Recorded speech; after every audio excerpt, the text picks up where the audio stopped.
ಇಂದೇ ಡೌನ್ಲೋಡ್ ಮಾಡಿ ಮತ್ತು ನಿಮ್ಮ ನೆಚ್ಚಿನ ಶೋಗಳನ್ನ ಆನಂದಿಸಿ. ಅತ್ಗೆ ಶೋಭಿತಾ ನಿಮ್ಮನ್ನ ಹುಡುಕ್ತಾ ಇದ್ಲು. ಅವಳಿಗೆ ದೋಸೆ ತಿರುವು ಹಾಕಕ್ಕೆ ಬರ್ತಾ ಇಲ್ವಂತೆ. ನೀವು ಚೆನ್ನಾಗಿ ದೋಸೆ ತಿರುವು ಹಾಕ್ತಿರಲ್ಲ, ಸ್ವಲ್ಪ ಹೋಗಿ ಅವಳಿಗೆ ಹೆಲ್ಪ್ ಮಾಡಿ. ಅರ್ಥ ಆಯ್ತು ದೇವಕಿ, ಹೋಗ್ತೀನಿ.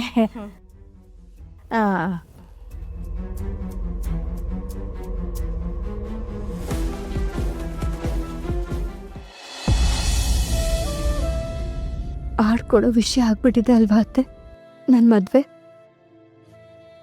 ಹೋಗ್ಲಿ ಬಿಡು ಕಂದ, ಅವ್ರ ಮಾತಿಗೆಲ್ಲ ನೀನು ತಲೆ ಕೆಡಿಸ್ಕೋಬೇಡ.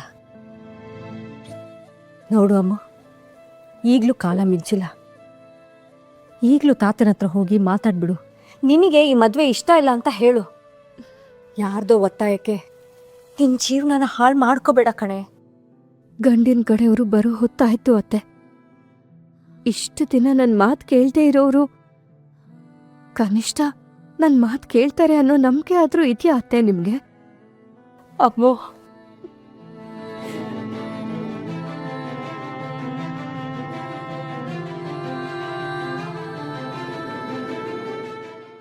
ಅತ್ತೆ, ಸ್ವಲ್ಪ ಹೊತ್ತು ನಾನು ನಿಮ್ಮ ಮಡ್ಲಲ್ಲಿ ಮಲ್ಕೊಳ್ಳ?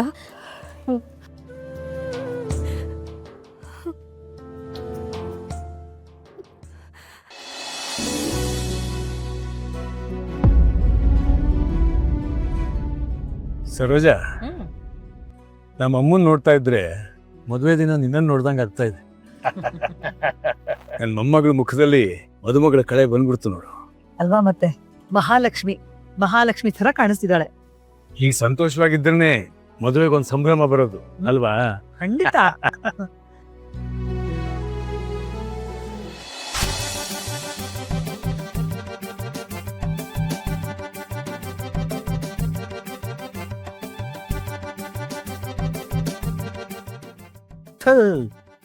ಎಂತ ಡಬ್ಬ ಗಾಡಿನಪ್ಪ. ಲೋ ಸಂಜೀವ, ಒಂದ್ 10-15 ಸಾವಿರ ಜಾಸ್ತಿ ಬಾಡಿಗೆ ಕೊಟ್ಟಿದ್ರೆ ಒಳ್ಳೆ ಕಾಸ್ಟ್ಲಿ ಕಾರ ಬಂದಿರೋದು. ಗಂಡಿನ ಕಡೆಯವರು ಜುಮ್ ಅಂತ ಬರ್ಬೋದಿತ್ತು. ಗತ್ತೆ ಬೇರೆ ಇರ್ತಿತ್ತು. ರೀ, ಅಲ್ಲಿ ಸುಮ್ನೆ ಕೂತ್ ಮಾತಾಡೋ ಬದಲು ಇಲ್ಲಿ ಏನಾಗಿದೆ ಅಂತ ಬಂದ್ ನೋಡ್ಬಾರ್ದಾ? ಕಾಸಿಗೆ ತಕ್ಕ ಕಜ್ಜಾಯ ಅಂದೆ, ನಾನ್ ರಿಪೇರಿ ಮಾಡ್ತೀನಿ ಅನ್ನ.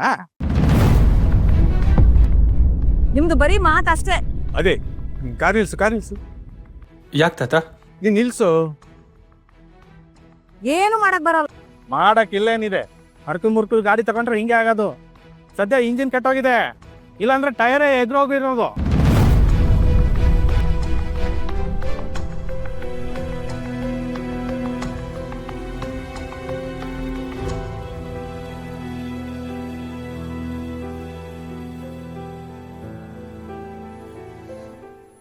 ಸಂಜೀವ,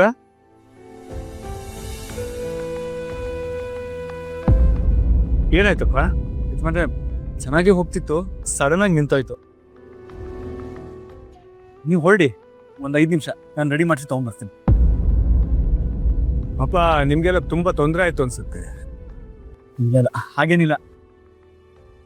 ಒಂದು 5 ನಿಮಿಷ ನೀವು ಹೋಗಿರಿ. ನೀವು ಹೀಗೆ ರಸ್ತೆಲೆಲ್ಲ ನಿಂತ್ಕೋಬಿಡಿ, ನಾ ಬರ್ತೀನಿ. ಯಜಮಾನ್, ನೀವು ಹೊರಡಿ, ನಾ ಬಂದ್ಬಿಡ್ತೀನಿ. ಅಳಿಯಂದ್ರೆ ನೀವು ಬನ್ನಿ ನಮ್ಮ ಜೊತೆಗೆ.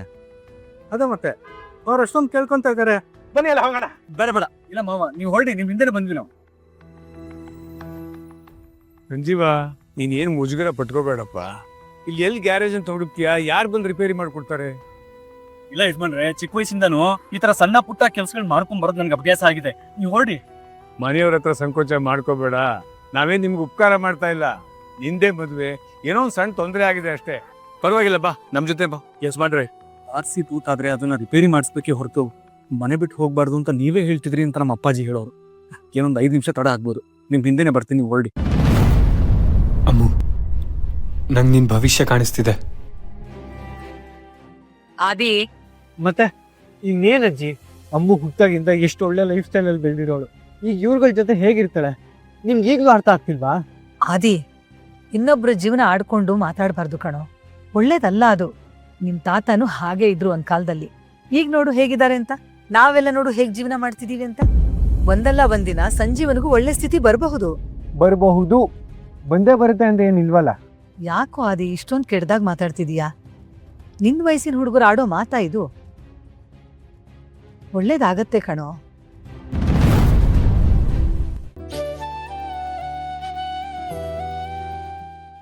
ಇನ್ನು ನಾನೇನು ನಿನಗೆ ಒತ್ತಾಯ ಮಾಡಲ್ಲ.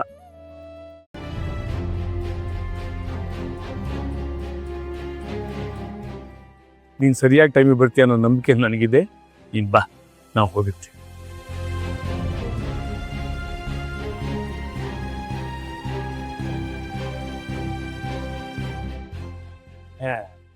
ದೊಡ್ಡ ಕಾರಲ್ಲಿ ಜುಮ್ ಅಂತ ಹೋಗ್ಬೋದಿತ್ತಾ?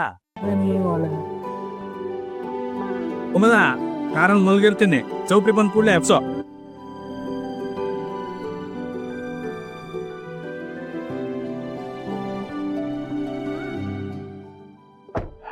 ಏನಾಯ್ತಂತೀರಿ ಕಾರಿಗೆ?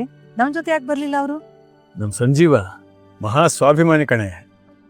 ಕೆಟ್ಟೋಗಿರೋ ಕಾರ್ನೇ ರಸ್ತೆಲಿ ಬಿಟ್ಟು ಹೋಗೋನಲ್ಲ ಅವನು. ಇನ್ನು ಕಟ್ಕೊಳ್ಳೋ ಹುಡುಗಿ ಕಷ್ಟದಲ್ಲಿದ್ರೆ ಹಾಗೆ ಬಿಟ್ಬಿಡ್ತಾನ.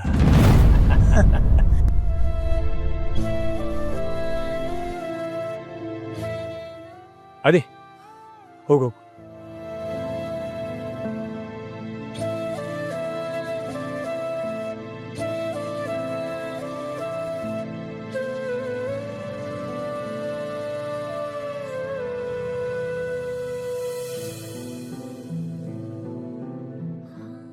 ನಮ್ಮ ಮೊಮ್ಮಗಳು ಪುಣ್ಯ ಮಾಡಿದ್ದಾಳೆ ಇಂಥ ಸ್ವಾಭಿಮಾನಿ ಕಟ್ಕೊಳ್ಳೋಕೆ.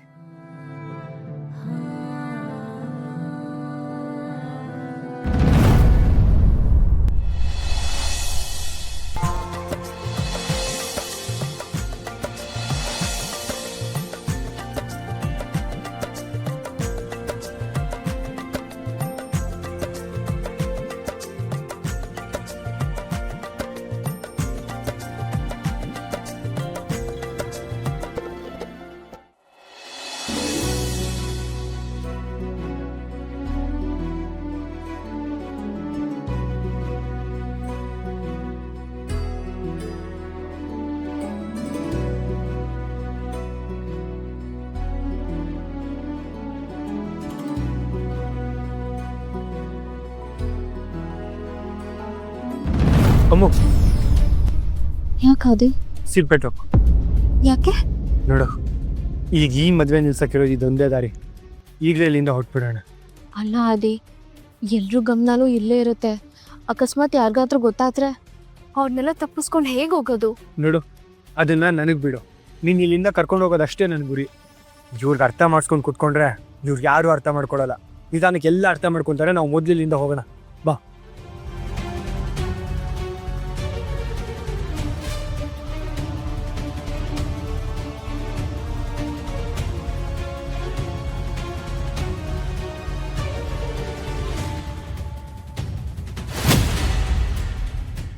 ಊರೆಲ್ಲ ನಿಂತು ಕೇಳಲಿ ಆದಿ ಲಕ್ಷ್ಮೀಪುರ